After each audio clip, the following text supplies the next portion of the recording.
Have you ever wondered whether the Cinders or the Convergence is better? Well, you're in luck, because I am giving you my first hour of experience, so you get an idea. But let's get started. First thing I want to talk about before we get into any of the gameplay or changes that they make really is I want to talk about the new classes and armor sets, because both add a numerous amounts of new armor sets and classes that it's really insane, and it just shows how much work and effort that they put into this. And they bring the Jester and Shiva these at least, and those are just a couple of the ones that I noticed. Now what you'll notice is that I decided to go with the Jester outfit here, but I just wanted to make this point to say how Cinders complements exploration, because as you've seen here, I went to where you would normally appear whenever you first go to the High Wall of Lothric, and you can interact with the bow there. It'll take you to the Drag Heap, and I think that's really interesting. As you'll see here, I got to the Demon Prince, and well, as you'll see, that didn't work out too well for me, but I'm just saying that this really complements exploration. And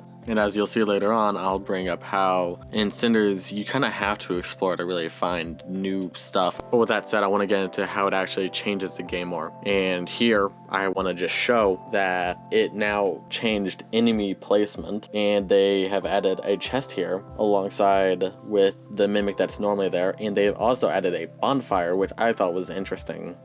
And that is also because they removed a bonfire from earlier, and that bulwark ring is a new item, and I think that's just interesting. And as you'll see here shortly, this mimic doesn't drop the deep battle axe like it normally does, but it will instead drop the Lothric Knight set. Now this is the Vord fight, but from my perspective and from just how I've normally played Dark Souls, the fights between this and that seem exactly the same. You'll understand why I bring this up more later. Now if you play Cinders, one thing that you'll notice, and one thing that I did notice whether you're exploring or not, is that you'll find way more mimics. In the base game I don't find that many, but in this game I notice it. And here I show you two different mimics that are in spots that you don't normally have mimics. And here in the Crucifixion Woods you lose the bonfire as well. But here is the Crystal Sage. Another thing, like earlier with Vord, it seems like it's just the same fight. And honestly, that's a little disappointing to me, because I like to play this mod because it makes things different, but the main bosses right now just seem all the same. And honestly, it kind of just seems really underwhelming, because I mean, the things I'd heard about this mod really gave me high expectations. But with that out of the way, I would like to talk about the new bosses slash mini bosses, because like I said just now, one of the problems I had was that it didn't feel like change, but this here I like because it gives a new experience. And you are able to miss these guys. I found one earlier from pure exploration. But with all my complaining, I'm now going to talk about the Deacons of the Deep. And this is actually something that I do like, because as you can see here, there's new enemies in there. And granted, it's just two in there from in this area. I think it's interesting that they still decided to do something new with this boss, because you found out I was a tad disappointed with Crystal Sage and Vord because they seem the same, but I do appreciate that they added something new to this boss, and it really does add a different kind of challenge to it, because now it's not just swing, kill, win. But with that said, I am excited to start talking about the Converge mod. Now this, as you can already see, the tutorial area looks completely new. The enemies, they look completely different. They don't have the black robe, they have a new weapon. The crystal lizard spot has all these crystals around it, and the crystal lizard itself, while not new, it feels new because of the area. And as you can see here, riding into the new boss arena, well, not new boss arena, when out of nowhere, out of the sky, the wolf from Irithyll drops down looking all fiery, like, you know, the exact opposite of its counterpart. And I'll have to say, it looks sick.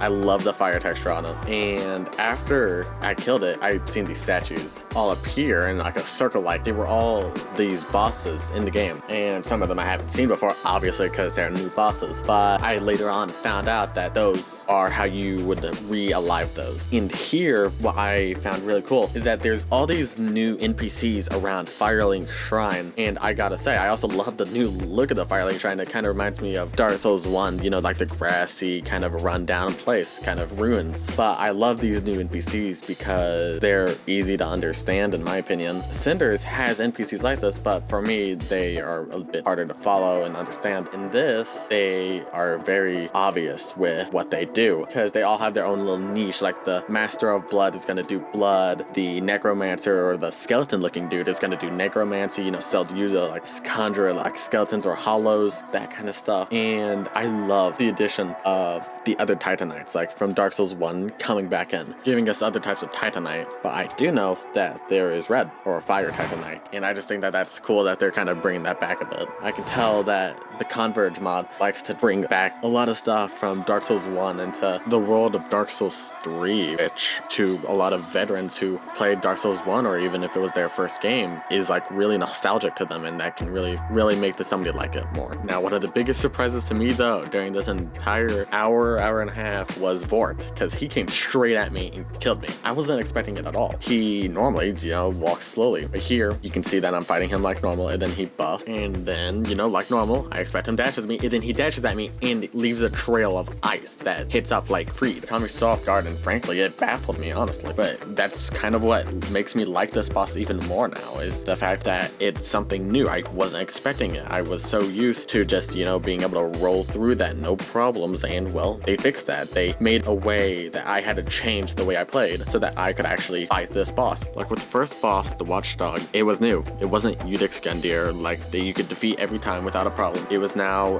this beast that you normally see in Irithyll, you know, on icy land, now covered in fire, you know. This mod really does a great job of changing or adding bosses or just changing enemies to do other things, and it's honestly crazy. I'm just gonna take this small little moment here just to show you the beginning of the Undead Settlement after you defeat Vort. And what you seen there was a green wolf. I have not yet gone far enough to discover that. And what happened right here was that there was an angel. An angel. Who was expecting that? But again, that's just one of the other reasons why I love this mod so much. You never know what's gonna happen next. What you know about normal Dark Souls 3 has probably been changed now. Whether it's that bonfire location, or if the enemies have been moved, or if they've just straight up been added. But with that being said, drumroll please. My personal favorite amongst these two, as no surprise if you've watched this video, is The Convergence.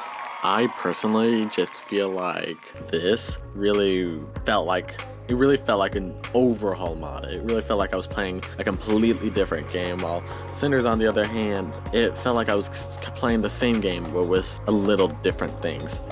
To me, The Convergence is a complete overhaul and has offered me the most satisfaction in the way of gameplay and satisfaction. But if you disagree with me, don't be afraid to go down to that comment section and tell me why you think Cinders is better. Or if you do think that The Convergence is better, then tell me why you think it is. But with that being said, if you like this video, then here's one of me beating the Dark Souls 3 Foggate Randomizer. And if you don't want to watch that, then here's a button that says to subscribe to me. Thanks for watching, everybody. Good night.